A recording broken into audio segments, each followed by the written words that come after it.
আসসালামু আলাইকুম। আজকে হলো মা দিবস এবং এই সময় আমি রেকর্ড করতেছি ভিডিওটা। আমার মনে হয় 2025 সালটা আমার লাইফের অনেকগুলো রিয়েলাইজেশনের বছর এবং সেই জন্য আজকের এই টপিকে ভিডিওটা বানানো। সেটা হলো যে ছোটোবেলায় আমার বাবা মায়ের বলা কোন কথাগুলো যেগুলো আমার ওই সময় অসহ্য লাগতো, মনে হতো মিথ্যা কথা, ভ্রান্ত কথা, তাদের সাথে আমি অপোজ করতাম, তাদের সাথে আমি ঝগড়া করতাম। বাট এখন একটু বয়স হওয়ার পরে আমি সেই কথাগুলো রিয়েলাইজ করি যে প্রত্যেকটা লাইন তাদের ট্রু ছিল এবং এখন হয়তো বা আমি ঠকে শিখছি।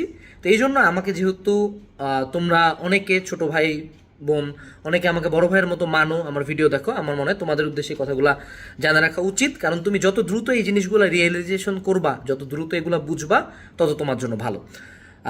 প্রথম যে রিয়েলাইজেশনটা, আমার বাপ মা আজীবন বলতো যে বন্ধু বান্ধব কোনো কাজের না, বন্ধু বান্ধবের পিছনে টাইম ওয়েস্ট করাও কোনো কাজের না, এগুলো থাকবে না, এগুলো টিকে না, এগুলো সম্পর্ক খুবই মেকি। বাস্তবতা হইলো একটা সময় বন্ধু পুরো পৃথিবী একদিকে তোরা অন্যদিকে, এই টাইপের বন্ধু জীবনে খুবই কম, হাতে গোনা 1 থেকে 2 জন।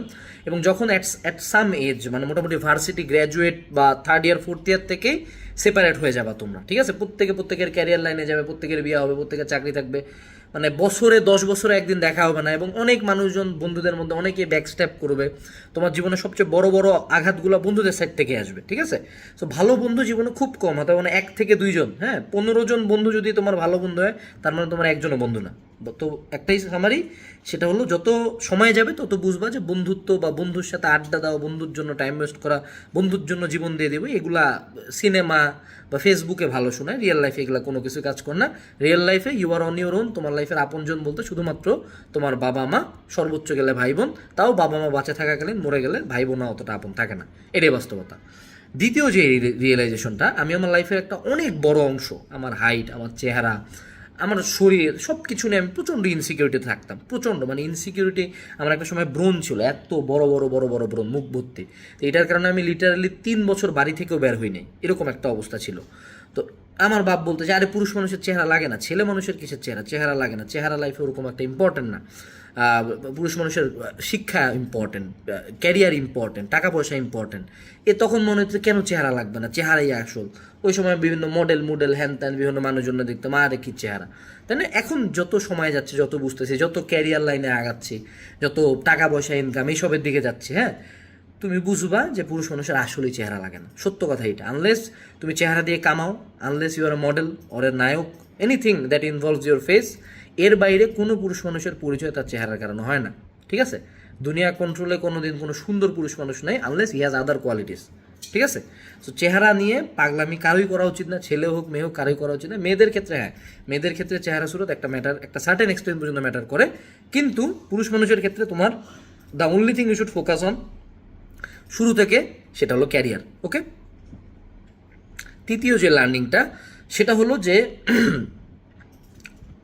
প্রেম ভালোবাসা। ওকে, এই জিনিসটা নিয়ে আমি আমার জীবনে অসংখ্যবার কথা বলছি, গোটা অনলাইনে মনে হয় সর্বাধিক এটা নিয়ে আমি কথা বলি।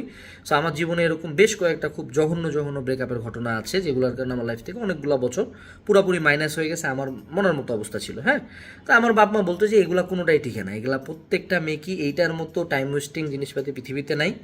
আর তখন তো মনে করো প্রথম প্রথম প্রেম, আবেগ, বাপ রে বাপ, বিয়ে করবো, এই হবে ওই হবে, হ্যান হবে ত্যান হবে।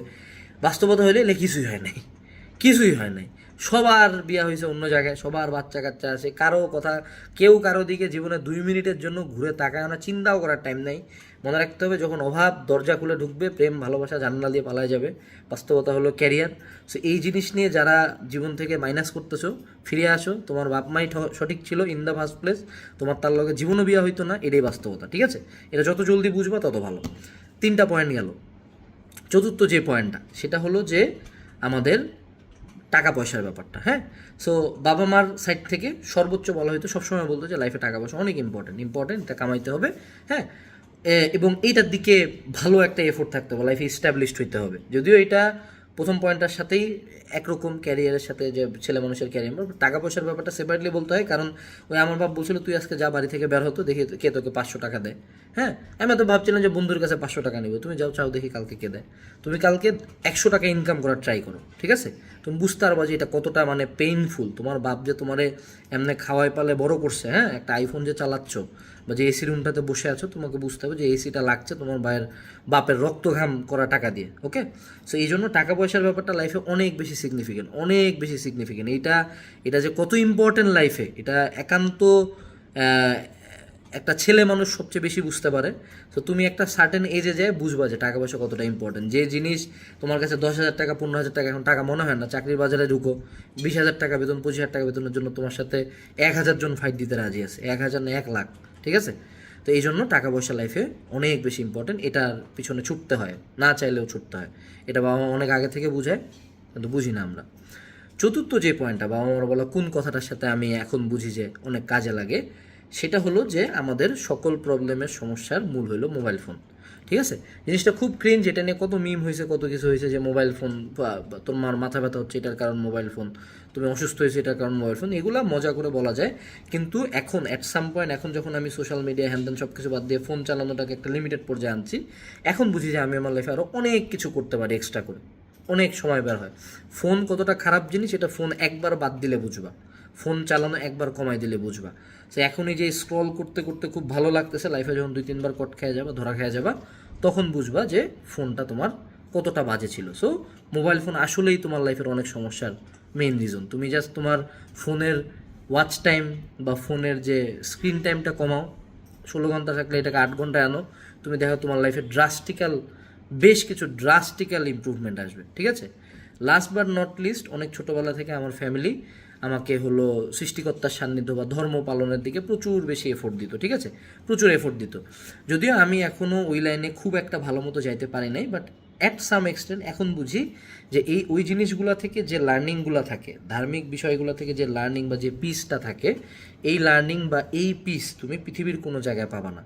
এই পরিমাণ সাপোর্ট, এই পরিমাণ মেন্টাল এনার্জি কোনো জায়গায় পাওয়া যায় না। এই জন্য তারা শুরু থেকেই কিন্তু এই জিনিসটাতে অনেক বেশি ফোর্স করে। তখন মনে হয় যে আরে বেটা বইরা বেটা তুই কেন, তুই ধর্মকর্মর কথা কেন করবি, খুব বিরক্ত লাগতো একটা সময়। এখন বুঝি যে না, ওই সময় জোর করে ওই হুজুর আসে পড়াইছে দেখে কোরআন শরীফের কয়েকটা আয়াত জানে, ওই সময় কোরআন শরীফ খতম দেওয়া হয়েছে, ওই সময় হয়তো বা বেশ কিছু দোয়া সুরা মুখস্থ করা হয়েছে, যেটা আমি এখন হয়তো বা ক্যারিয়ার লাইনে আসে পারবো না। এখন আমি অনেক সুরা হয়তো মুখস্থ করতে পারবো, আমার ওই ব্রেনই নাই অথবা ওই সময়ই পাচ্ছি না। সো ওই যে ছোটোবেলায় সুরা মুখস্থ করা হয়েছে, এটাই একটা বিশাল বড় অস্ত্র বা বিশাল বড় একটা সম্পদ হয়ে গেছে। ঠিক আছে, ওই সময়ের বেশ কিছু, আমি অনেককে চিনি, অনেক পরিবারের সন্তানকে চিনি যাদেরকে বেসিক নলেজগুলো দেওয়া হয় নাই। ঠিক আছে, ওই যে হুজুর আসে, হুজুর রাখে 15 টাকা, একটা পর যেমন এটা রিজনটা কি, এখন বুঝি এটা রিজনটা কি। অনেক ফ্যামিলি এটা করে নাই, যাদের কারণে তাদের ছেলেপেলেরা দেখি যে নামাজ কয় রাকাত কেমনে পড়ে এটাও জানে না। ঠিক আছে, এমন মানুষজন আছে দুনিয়াতে, শুনে অবাক লাগতে পারে, বাট আছে। ওকে, সো এই আর কি, ওভারঅল বেশ কিছু লার্নিং আছে, বাট বাস্তবতা হইলো এখন হয়তো আমি সেপারেটলি 5টা বললাম, এরকম আমি 5টা কেন, আমি 500টা বলতে পারবো। বাস্তবতা এইটাই যে তারা দুনিয়াতে আমাদের চেয়ে অনেক বেশি দিন আছে, তারা কখনোই আমাদের জন্য খারাপ চায় না।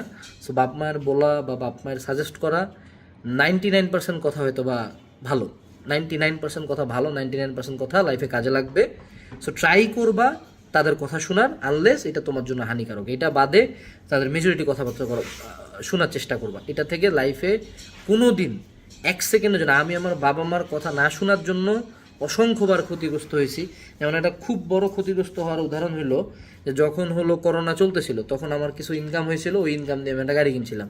সে গাড়ির এখন কোনো খোঁজখবরই নাই, সে গাড়ি এখন মনে হয় 3 ভাগের 1 ভাগ বা 10 ভাগের 1 ভাগ দামেও নাই, ইউজও করতে পারি না। সেখানে ওই টাইমটাতে আমার বাপ বলছিল যে টাকা দিয়ে তুই একটা জমি জমা বা এইসব ইনভেস্ট কর। তো ওই সময় যে জমিটার কথা চলতেছিল সেটার দাম এখন 1000 গুণ বেশি হয়ে গেছে, আর আমার গাড়ির দাম নামে আসছে 3 ভাগের 1 ভাগে। এটাই বাস্তবতা। সো তাদের ইন্টালেক্ট এবং নলেজটা রিয়েল লাইফ থেকে আসে অনেক বেশি। সো এই জন্য তাদের কথাবার্তা আমার মতে শোনা উচিত, শোনার চেষ্টা করবা। ছোটখাটো একটা মেসেজ দিলাম, আশা করি তোমাদের ভালো লাগবে, তোমাদের কাজে লাগবে। হালকা স্ক্রিনের সাথে থাকো। আসসালামু আলাইকুম, টাটা।